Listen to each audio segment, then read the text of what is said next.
আসসালামু আলাইকুম ওয়া রাহমাতুল্লাহ। প্রিয় দর্শক, আজ আমি আপনাদেরকে জানাবো গুনাহ যেভাবে সওয়াবে পরিণত হয়। অর্থাৎ আপনি গুনাহ করেছেন, কিন্তু সেই গুনাহকে মহান আল্লাহ তাআলা কি এমন কাজ করার বিনিময়ে সওয়াবে পরিণত করে দেন, সেটি আলোচনা করব এই ভিডিওটির মাধ্যমে। সবাইকে শেষ পর্যন্ত সঙ্গে থাকার জন্য বিশেষভাবে অনুরোধ করছি। বিসমিল্লাহির রহমানির রহিম। আল্লাহ তাআলা পরম ক্ষমাশীল। আন্তরিক তওবা করলে তিনি সকল গুনাহ মাফ করে দেন। বান্দার পাপের বোঝা অতিরিক্ত হয়ে গেলে, এমনকি আকাশ জমিন ছেয়ে গেলেও হতাশ হওয়ার কিছুই নেই।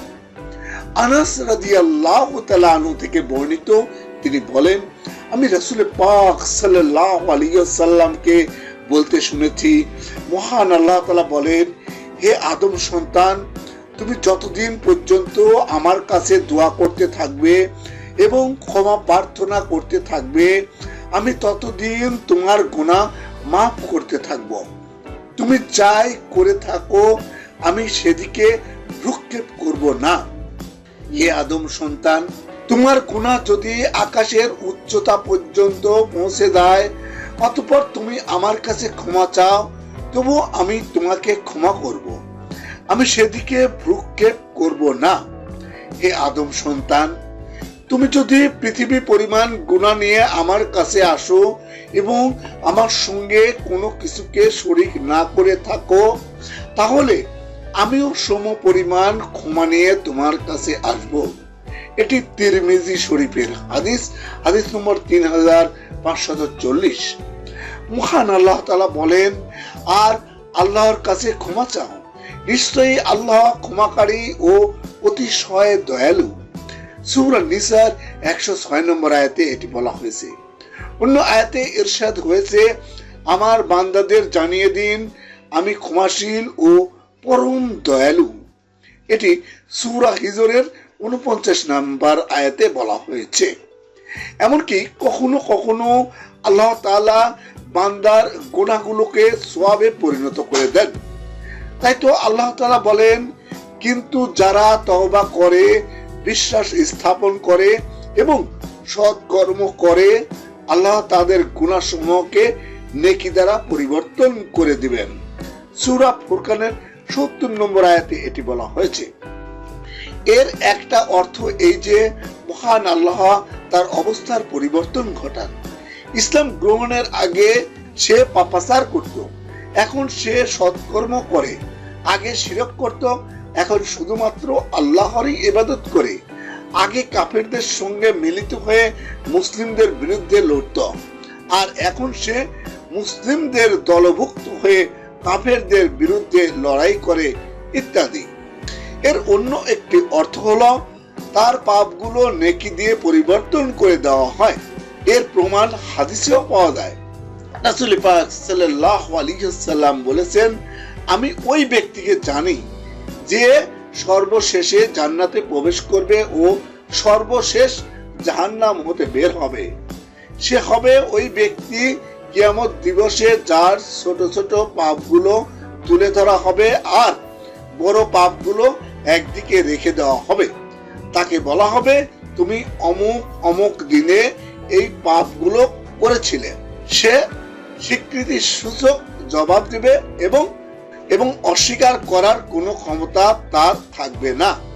তাছাড়া সে এই ব্যাপারেও ভয় পাবে যে এক্ষুনি তার বড় বড় পাপগুলো তুলে ধরা হবে। তখন বলা হবে, যাও, তোমার প্রত্যেক পাপের বদলে এক একটি নেকি।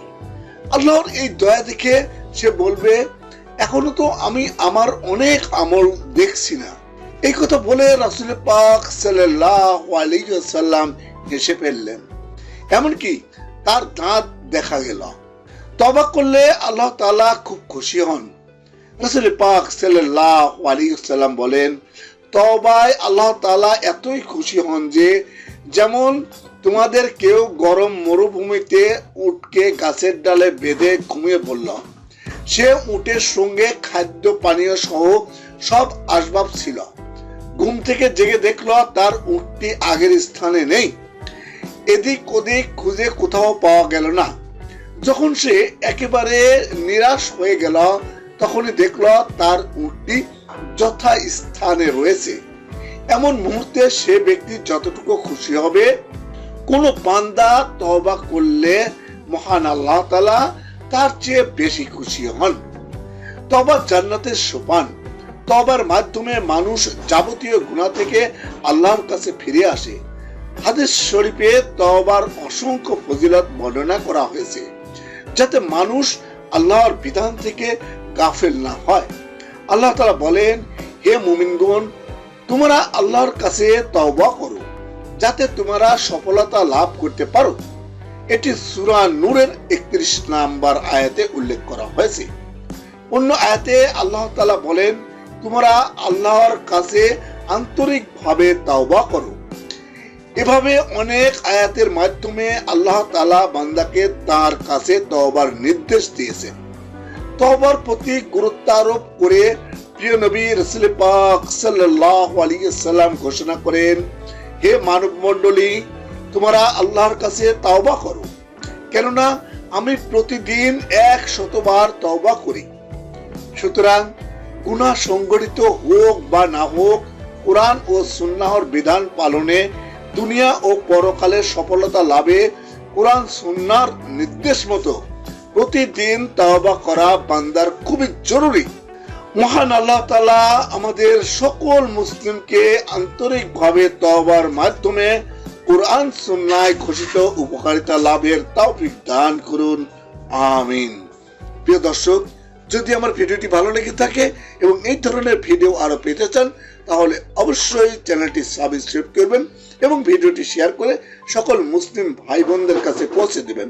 সবাই ভালো থাকবেন। আল্লাহ হাফেজ।